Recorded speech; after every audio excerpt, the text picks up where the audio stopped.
Okay, now I would like to explain about the conductors, dielectrics, and their behavior in electric field. So first one, conductors.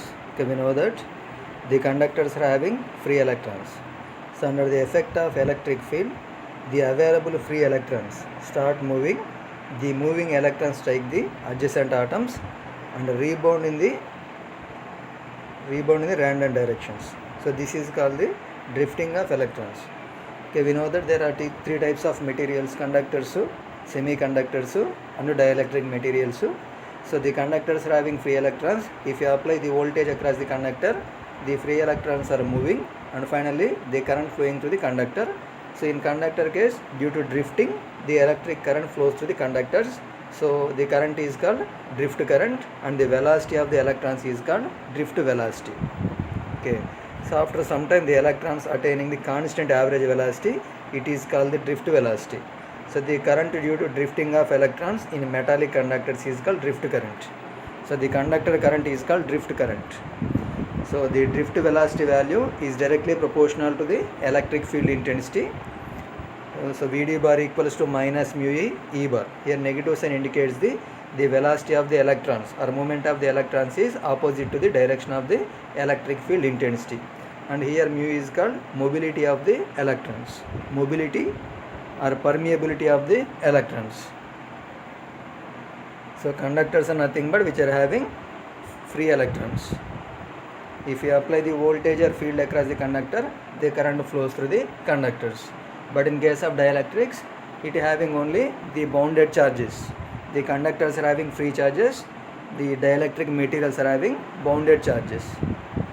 So next one, point form of Ohm's law.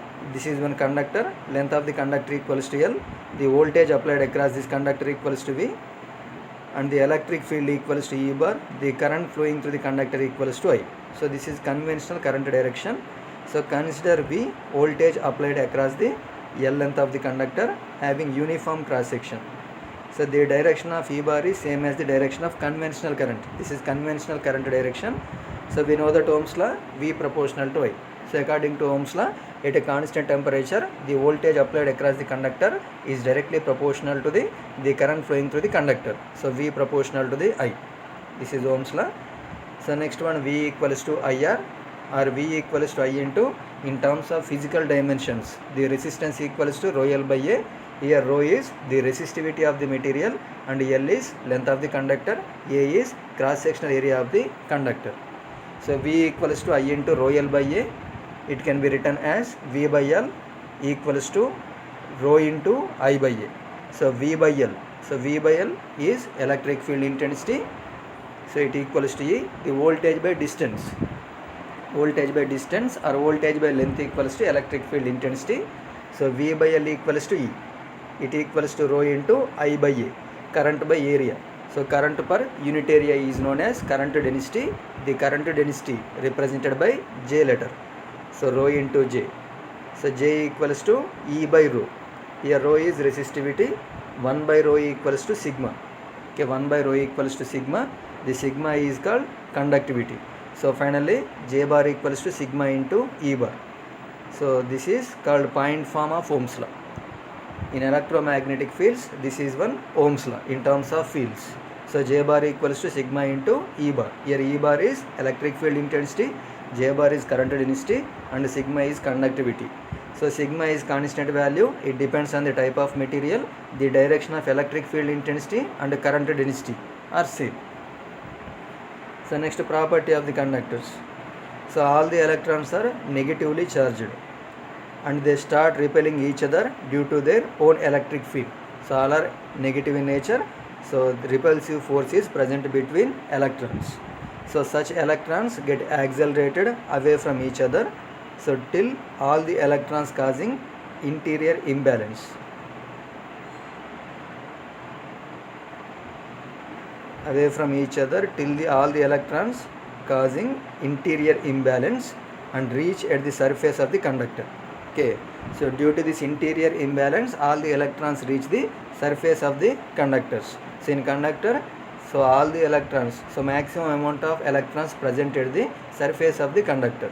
Okay, So first property, under starting conditions, no charge and no electric field can exist any point within the conducting material.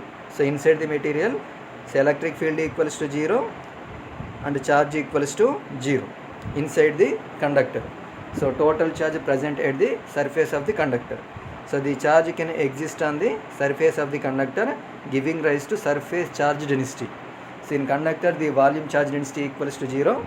The conductor having only surface charge density. So next one, within the conductor, the charge density. That means the volume charge density is 0. The charge distribution on surface depends on the shape of the surface. So next, conductivity of the ideal conductor is infinity. The conductivity of the ideal conductor is infinity. The conductor surface is an equipotential surface. It means on conductor surface at all points the potential is same. So the type of surfaces are known as equipotential surfaces. Each and every point on surface of the conductor, the potentials are same. So the type of surfaces are known as equipotential surface. So next one, dielectric materials. So the dielectric materials, the charges in dielectric materials are bounded by some finite forces, and hence it is known as bounded charges. So previous one, conductors, no dielectrics. So we know that the dielectric materials are not having any free electrons or free charges.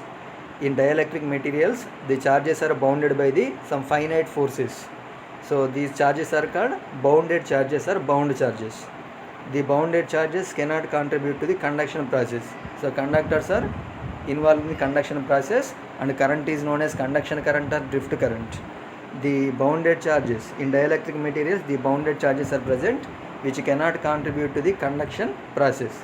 But if material is subjected to an electric field, they shift to their relative positions. If you apply electric field, the bounded charges are moving from their original position to another position. So the shift in the relative positions of bounded charges allows the dielectrics to store the energy. If you apply field, the bounded charges are moved to some other positions. If we remove the field, again the bounded charges are reached to their original positions. In this process, it stores some amount of energy. So the shift in positive and negative charges are in opposite directions under the applied electric field. Such charges act like small electric dipoles. So the dielectric materials are having both positive and negative charges. If you apply electric field across the dielectric material, the positive charges and the negative charges are moves in opposite direction. So we know that electric dipole is nothing but the positive and negative charges separated by the small distance. So two equal and opposite charges are separated by the small distance is known as electric dipole. If you apply field across the dielectric material produces the electric dipoles inside the material. Okay. So next one, polarization. Okay, this is one process. The process of producing electric dipole in a dielectric material is known as polarization. So consider an atom of dielectric material. This consists of nucleus. Nucleus means positive charge and a negative charge in the form of revolving electrons in the orbits. Okay, this one nucleus. Okay, this one, middle one is nucleus, positive charge, and the remaining are revolving around the nucleus. So these are negative charges. So note that E bar applied is 0. If E bar equals to 0, the number of positive charges is same as negative charges, and hence atoms electrically neutral. So hence there cannot be an electric dipole.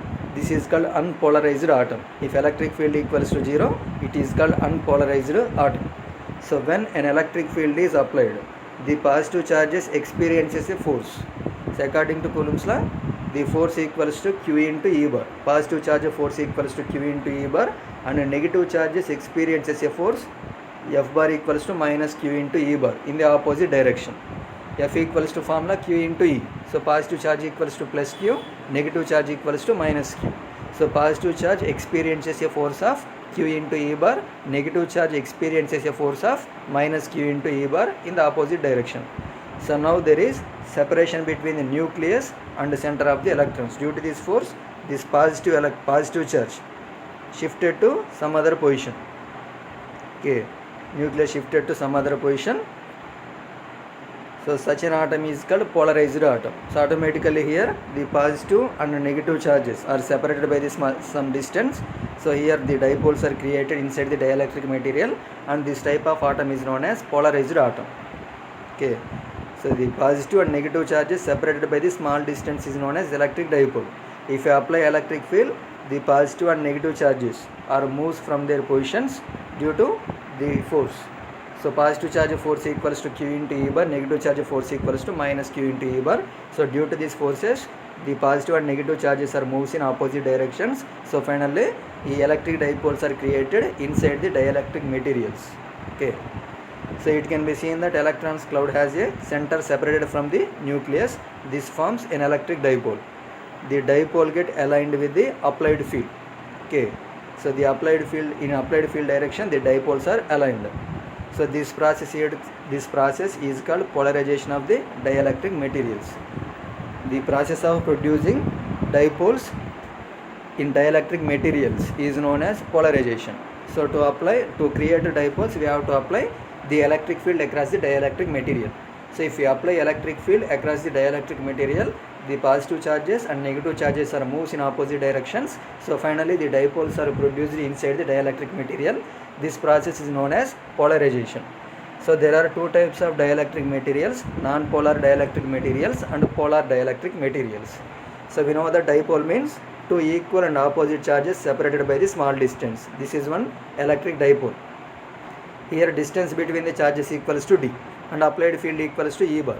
So the dipole moment equals to charge into distance. Here Q into d is dipole moment.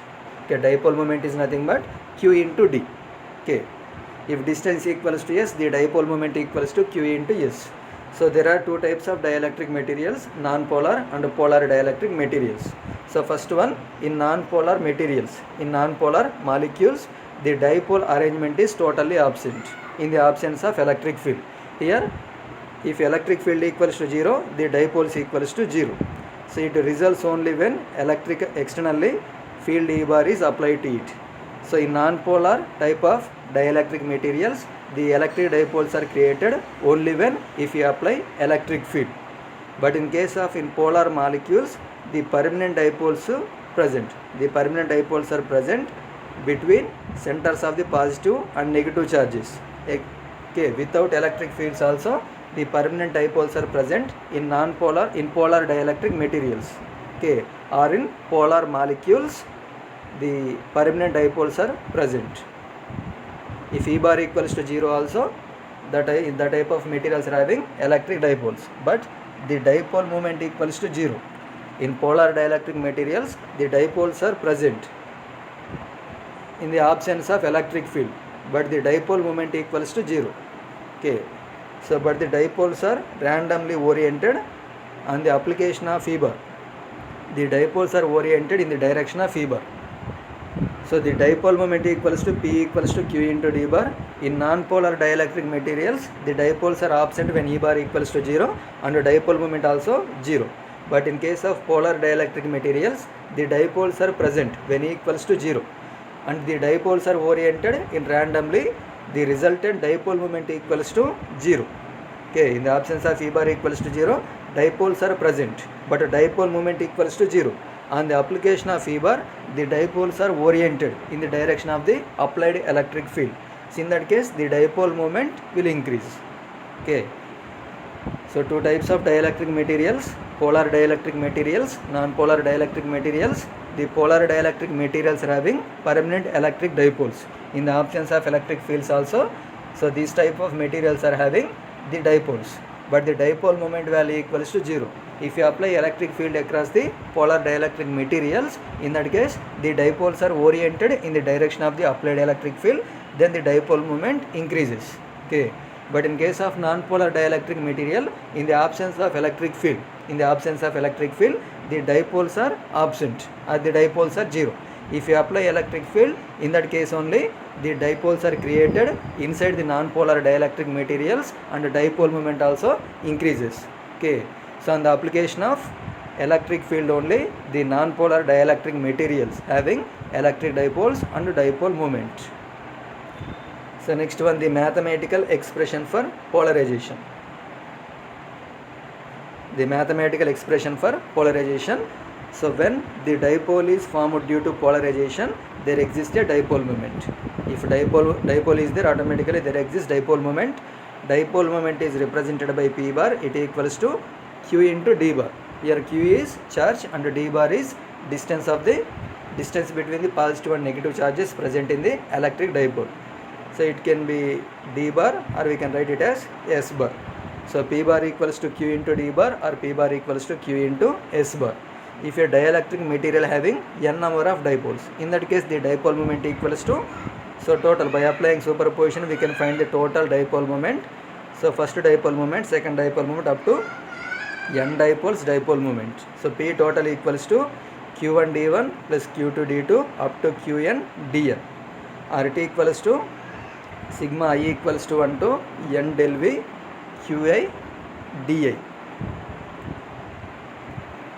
So if dipoles are randomly oriented, the P total equals to 0. The polarization P bar is defined as the dipole moment per unit volume. The dipole moment per unit volume is polarization. So P bar equals to limit del V tends to 0. This is differential volume of the dielectric material. So sigma I equals to 1 to n del V dipole moment Qi by Di divided by del V. So units of the polarization are coulombs per meter square. Polarization units are coulombs per meter square. Okay, we know that the electric flux density also having same units, coulombs per meter square. So first this is dipole moment. Next this is only one dipole moment equation. If n dipoles are present, in that case total dipole moment equation. The dipole moment per unit volume is known as polarization. So by volume, so finally this is the mathematical expression for polarization. So polarization units are coulombs per meter square. You can note this one is small p and this is capital P. So it can be seen that the units of polarization are same as that of flux density d bar.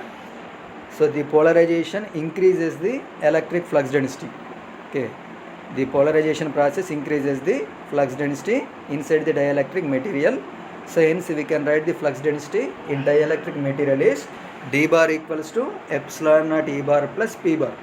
P bar is polarization. This P bar equals to electric susceptibility epsilon naught into E bar. The symbol is called electric susceptibility.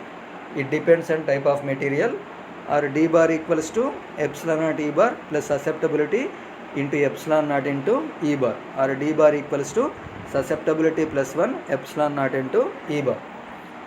Or d bar equals to epsilon into E bar. Here epsilon equals to epsilon naught into epsilon r, and epsilon r equals to electrical susceptibility plus 1. So d bar, E bar and P bar are not parallel to each other.